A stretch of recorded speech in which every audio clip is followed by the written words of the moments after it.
Assalamu alaikum жигиттер. Бараардын кутмандуу таңар менен 7-ден 17 минутта өттү. 22-iyun күнгө болсо биринчи күн болуп калды. Мен 7-ге 15 минут акалганда линияга кирген Вальберес таксиде. Жарым саат болуп калды, бирок заказ жок. Бир аз жылайын, балким берип калат. Азыр Акбусоодо могу глобустун жанында жарым саат турдум. Заказ бербейт го. Вальбересте бонустарын көтөрүп койгон. Мурда 6 заказга 1450 болчу, азыр 6 заказга 1700, 10 заказга 2900, 14 заказга 4050, 18 заказга 5200, 22 заказга 6400, 26 заказга 7550, 30 заказга 8700 сом. Бул без бренд мага окшогондорго берилген бонус. Барып алып окшойт го, ямма-я. Макул алдым. Нени айтып аттым эле? Могу эртең мененки бонустар. Вальбересте эртең мененки 6 заказ өтө бизге выгодный. Эртең мененки 6:30-дан 10го чейин 5 заказ жасасак 1000 сом, андан кийин дагы бир заказ жасап койсок, ага 1700 сом. Ошондо эртең мененки бонус эле 2700 сом болуп атат. 6 заказда жок эле дегенде бир 1000 сом болгон болсо, ошондо 3700 сом эртең менен эле иштеп коюп атасың да. Ошого эртең мененки бонустары өтө выгодный, өтө пайдалуу. Азыр мен могу биринчи пачинди алдым. Бул заказ алыс болуп калып жатат да. Эң эле жаманы ушул, качан заказга жетип, на местаны басып күтүп отурганыңда анан чалат же жазат. Вальбересте айдоочулар клиентке чала албайт, клиент айдоочуларга чала албайт да. Ушундай чалуу немеси жок да. Только жазат. Азыр мага жазды. Мен точканы туура эмес коюп турмун, башка жерге кел деп. Мен ал жерге баргым келген жок. Ал жерге барып, ал жакта да точкасы жок. Ал жакка барып дагы издеп, дагы убактым кетет. Азыр и так деле могул жакта эртең мененки канча убактымды ушул заказга короттум. Ал жактан чыгып атканымда эле неге точканы туура эмес койгон болсо, ошо сразу эле ошол момент жазса болмок да. Мен качан бул точкага келип, на местаны басып күтүп отургандан кийин, платный ожидание башталгандан кийин анан жазып чыктым. Айтор ушундай жигиттер. Биринчи заказыбыз болбой калды. Эми кийинкисин күтөбүз. Жигиттер, ишеничтүү, туруктуу, жакшы таксопарк издеп жатсаңар, Эксперт таксопаркты сунуштаймын. Эксперт таксопарк такси тармагында көп жылдан бери эмгектенгендиктен өзүнүн айдоочуларына коопсуздукка жана туруктуулукка кепилдик берет. Эксперт таксопарктын эң эле башкы өзгөчөлүгү бул тарифтерди тандап алуу мүмкүнчүлүгү бар да. Тарифтерди өзүңөр каалагандай настройкалап иштесеңер болот. Ал кандай тарифтер, аны кандай настройкалап десеңер, анда биринчи тариф ар бир заказдан 4 сом.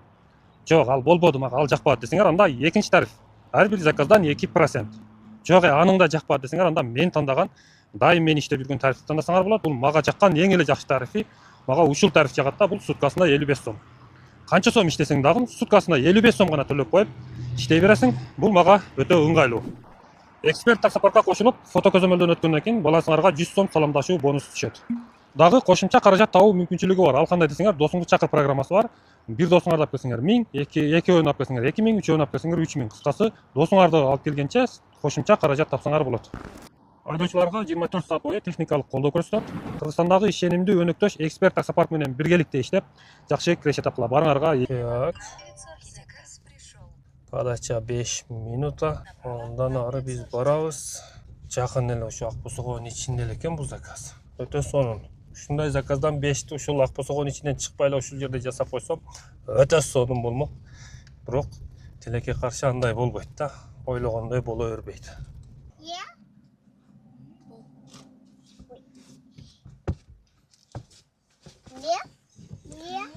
Саламатсыздар. 138 сом менен бул заказды аяктадык жигиттер. Так. Азыр дагы бир заказ алдым. Вальбересте кайсыл таксопарк менен иштеп жатасың? Айтып койсоң, биз да ошол жака кошулуп иштейли деп комментарийге жазгандар көп да, менден сурагандар.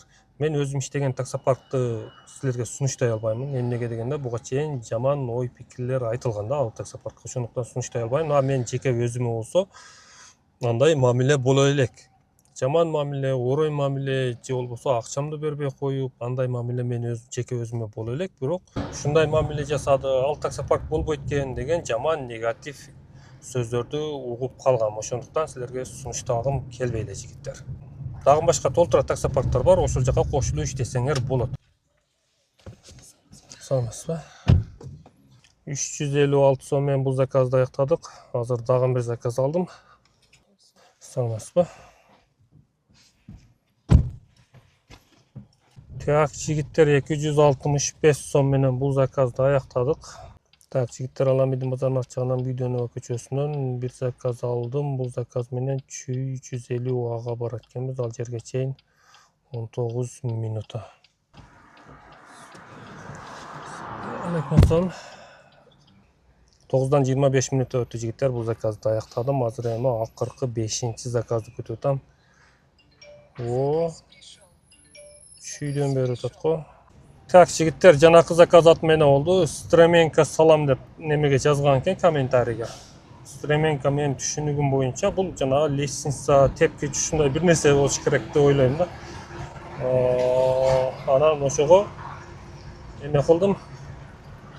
Отмена кылып коесуңарго салбаймын десем, отмена кылып койду. Азыр дагы бир заказ алдым. Бул заказ бат эле аяктайбыз, бир 5 мүнөттө эле аяктайт болушубуз керек. Жакын эле жерге барат экенбиз. Алейкум ассалам. Так, жигиттер, 89 сом менен бул заказды аяктадык. Акыркы 5-чи заказ. Бул эртең мененки бонустан, берки күнүмдүк бонустан дагы бир заказ жасасам, ошондо мага 1700 сом бонус түшөт. Так, мындай кылабыз жигиттер. Эртең менен чай ичпей эле чыккам. Азыр заправкадан кофени алып, кофе ичип алып, анан дагы шашпай жумушту улантабыз. Эртең мененкиси эле жасап койдук, эми бул жагына шашпай иштейбиз кечке. Так, жигиттер, саат 10-дон 42 минут өттү. Азыр кофе ичип, бир аз эс алдык. Азыр мен айтайын дегеним, мо кофени эмеден алдым да. Газпромдон алдым. Газпромдун кофелери кымбат, бирок мен башка жерлерден да алып ичип жүрөм, башка заправкалардан. Мол жашыл заправкадан алгам. Бул 149 сом. Бул болсо Газпромдо 179 сом. Ушундай экен. Экөөс көлөмү бирдей эле, көрдүңөрбү? Экөө тең капучино. Ошондо дамы деле бирдей эле, эч кандай айырмасы жок. Бирок кофе баасы кымбат экен да. Бул жөн гана брендке эле төлөйт экенбиз да. Мен ойлойм, эң эле кымбаты ушул Газпромдун кофеси болсо керек. Бул тууралуу өзүңөрдүн оюңарды жазгыла, ким кайсыл жердин кофесин ичет. Башка заправкаларга салыштырмалуу Газпромдун кофеси кымбат экен. Ошого байланыштуу мындай өзгөчөлүгү дагы болсо керек деп ичип көрдүм да. Бирок эч кандай өзгөчөлүгү жок экен, айырмасы жок. Ошо башка заправкада кандай болсо дамы, бул артыкы деле ошондой эле экен. Эч кандай айырмасы жок. Только Газпромдо сатылгандыгы үчүн гана, бренд үчүн гана кымбат экен. Так, азыр бир заказ алдым, ак босогонун ичинен. Алейкум ассалам. 258 сом менен бул заказды аяктадык. Шокум, микрорайон Асанбайга барат экенбиз. Сом. Так, жигиттер, 140 сом менен бул заказды аяктадык. Алейкум ассалам. Бул заказды дагы аяктадык. Азыр дагы бир заказ алдым. Саламатсызбы? Так, жигиттер, 260 сом менен бул заказды аяктадык. Саламатсызбы? Так, жигиттер, 140 сом менен бул заказды аяктадык. Ошентип жигиттер, абетке баратам. Жумушту аяктадым. Түшкө чейин канча сом иштедим, кандай болду, ошол тууралуу маалымат берип кетейин. Эртең менен 7:30 чыккам. Азыр саат 1 болду. 1 саат линияда болгон эмесмин. Кофе ичип, бир аз эс алгам, 1 саат, толук 1 саат эс алгам да. Ошондо бул жагына почти бир 5 сааттай иштеп турмун да линияда болуп. Ошондо 5 саатта иштегеним 1500 сом бул наличка иштегем.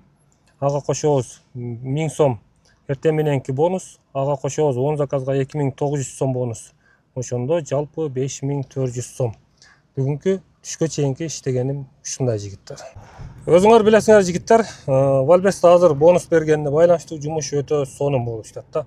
Ошондуктан Валберске кошулбай, Яндекспен иштеп жүргөн болсоңор, Валберске кошулуп, азыр бонустун берип жатканда мүмкүнчүлүктүн барында иштеп акчаны басып алгыла жигиттер.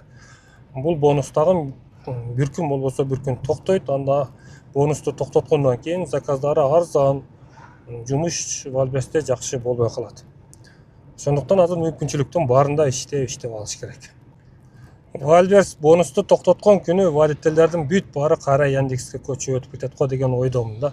Бул тууралуу сенин оюңар кандай? Комментарийге жазып кеткиле. Азыр үйгө барып чайды ичип, анан түштөн кийин кечке маал чыгам. Мен негизи ушинтип 2 бөлүп иштеп атам. Эртең менен чыгып, саат 12-11, короче түшкө чейин иштейм дагы. Анан үйгө барып эс алып, кечинде чыгам дагы саат 11-лерге чейин иштеп коем.